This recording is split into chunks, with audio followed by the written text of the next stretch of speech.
Salut tout le monde, c'est PrimeFX et on se retrouve aujourd'hui pour une nouvelle vidéo dans laquelle je vais vous montrer comment créer un système de mention d'utilisateur en PHP.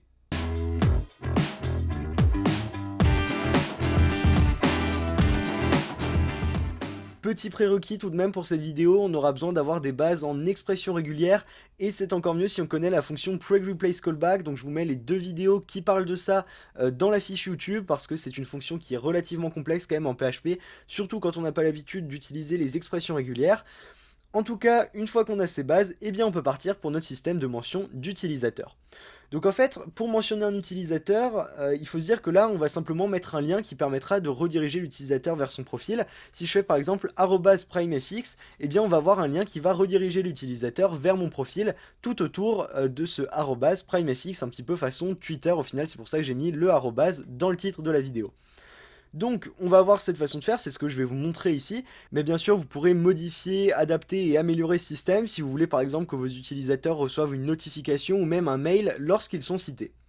Donc ici on va prendre comme exemple, donc je vais créer déjà un fichier au bon endroit ici qui va être index.php dans un dossier que je viens de créer qui ne contient rien pour l'instant. Et on va ici ouvrir nos balises PHP pour venir mettre à l'intérieur du texte par exemple qui pourrait être, je sais pas, le topic d'un forum. Donc on va dire topic égale, et le texte du topic ce serait salut PrimeFX, j'ai trouvé une réponse, ou ouais voilà, j'ai trouvé une réponse à ta solution. Voilà, comme ceci. Donc ici on va fermer les guillemets, je vais mettre des guillemets doubles par contre, histoire d'éviter d'avoir à échapper la petite apostrophe à cet endroit là. Ici, on va quand même rajouter un petit peu plus bas, vu qu'on va faire des échos, je vais quand même rajouter une structure HTML, simplement histoire de pouvoir mettre ici un charset UTF-8, donc meta charset égale UTF-8 pour pas avoir de problème d'encodage et que ça m'affiche bien les accents, hein, tout simplement. Et donc ici, eh bien, on va pouvoir mettre, continuer notre code PHP. Donc là, le but, on va se servir, comme je disais avant, de la fonction PregReplaceCallback. Donc déjà, on va faire un petit vardum de topic, histoire de voir ce que ça nous dit. Si j'actualise ici, on voit bien que ça fonctionne, ça me met bien voilà, ma petite phrase. Et donc ici, on va vouloir chercher un pattern, donc quelque chose qu'on veut retrouver ici dans cette petite phrase, dans ce topic. Un callback, une fonction qui va être exécutée par la suite. Et ici, un sujet qui va être notre variable topic. Donc c'est parti, on va lancer ça. PregReplace callback. Notre pattern, du coup, ça va être ici arrobase.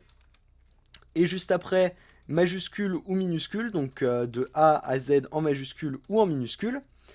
Ça peut être également des chiffres, par exemple, ça dépendra vraiment des pseudos de vos utilisateurs, ce que vous avez autorisé de base, et quelque chose qui se répète autant de fois qu'on veut.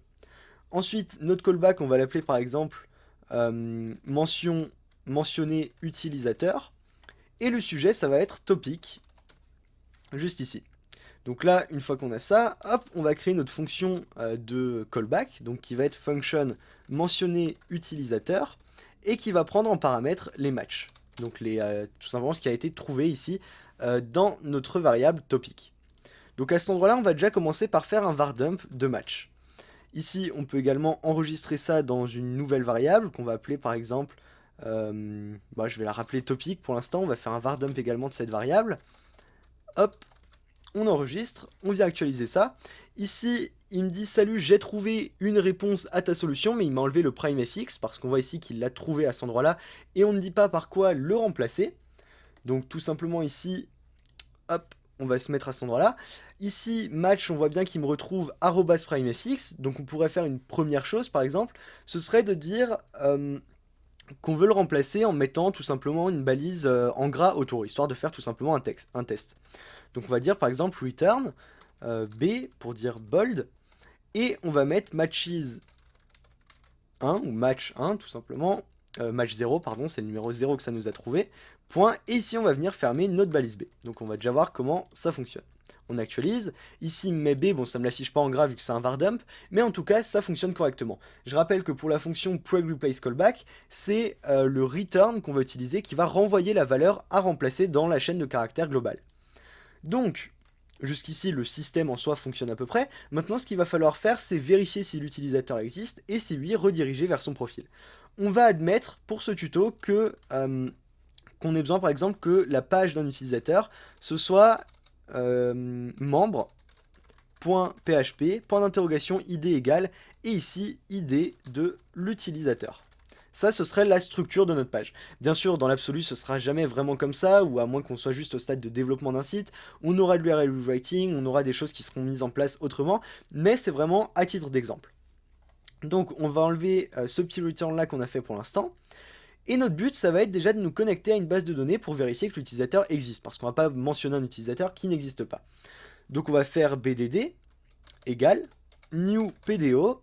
On va mettre ici MySQL host, donc voilà la connexion de base à la base de données, .0.0.1, dbname, j'ai appelé ma base de données tuto, et on va mettre charset égale UTF-8, histoire de préciser le type d'encodage. Ensuite, nom d'utilisateur root et mot de passe, il n'y en a pas.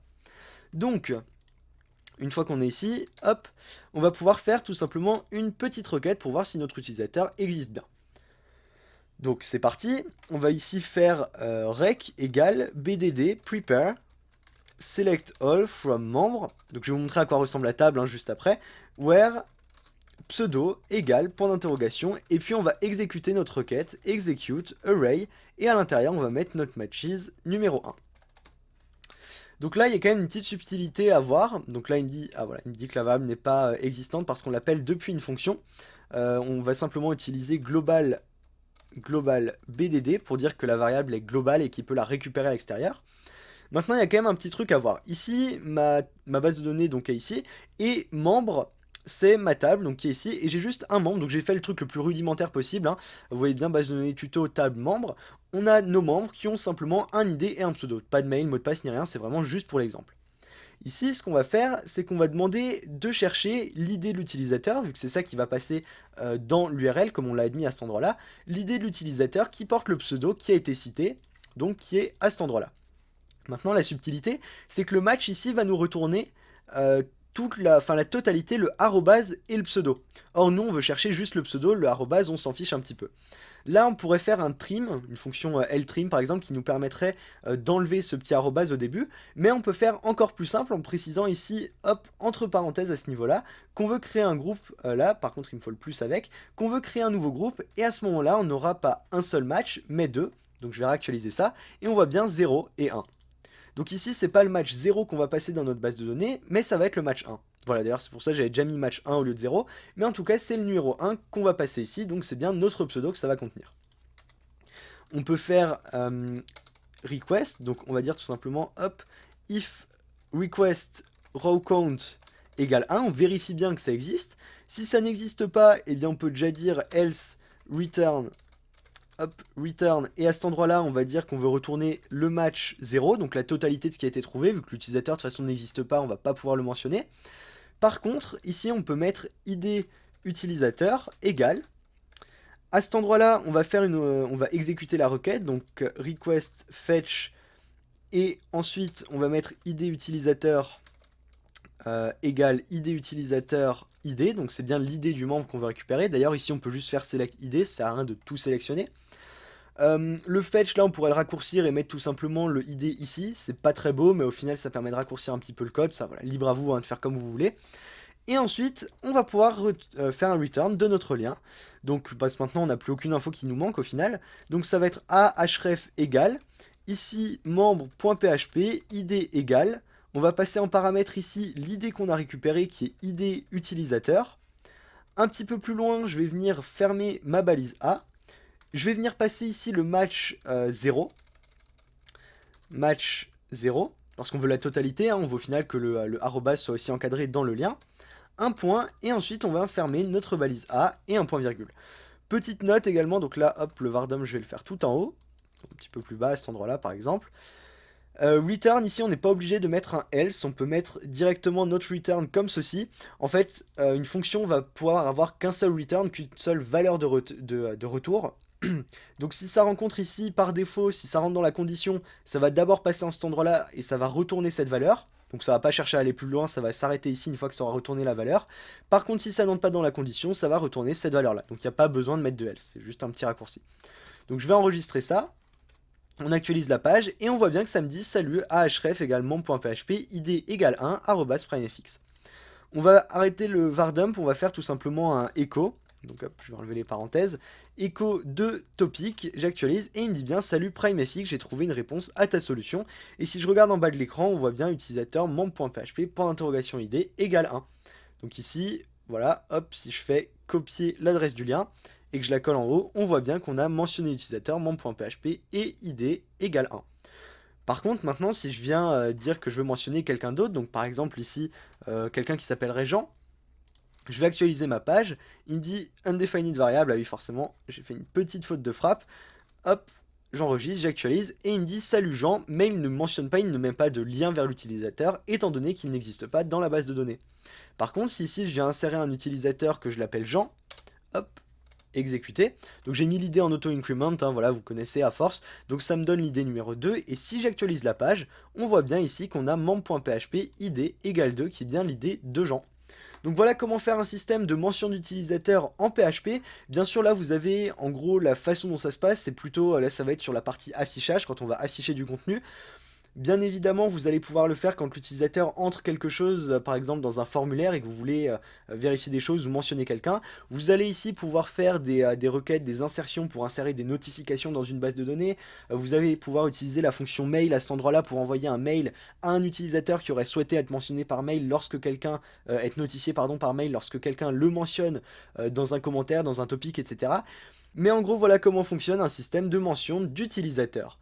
C'est déjà la fin de cette vidéo, j'espère qu'elle vous aura plu. Si c'est le cas, n'hésitez pas à mettre un petit pouce bleu et à vous abonner à la chaîne pour ne pas rater les prochaines. Et sur ce, moi je vous dis à très bientôt pour de prochaines vidéos.